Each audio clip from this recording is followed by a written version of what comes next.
You ever feel like your own reflection is watching you? That's what I kept thinking as I stood at the top of the crumbling stairwell, phone flashlight trembling in my hand. Everyone in town said the old Mercyfield hospital was cursed, urban legend stuff, right? But I needed footage for my channel, and honestly, I thought the creepiest thing I'd see would be a raccoon.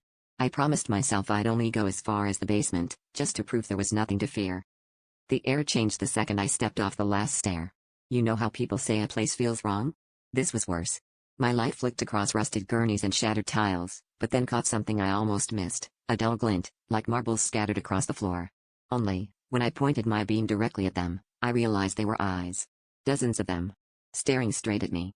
I froze, heart pounding, as the eyes blinked, every single pair, in perfect unison, matching the rhythm of my own terrified blinks. I tried to convince myself it was some kind of animal, or a trick of light, but the longer I stood there, the more I noticed. Each set of eyes was embedded in faces that looked eerily familiar, like warped versions of my own. My phone started buzzing with notifications, but when I glanced at the screen, my camera app had opened on its own, and every face was now staring up at me from the live preview. I turned to run, but the stairwell had vanished, just a solid wall where the exit should be.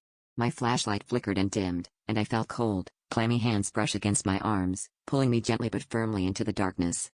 The last thing I saw before the light died completely was every pair of eyes closing, except for one set, mine, reflected back at me from the endless dark. If you find this video, don't blink. Whatever's down here is still watching, and now, so am I.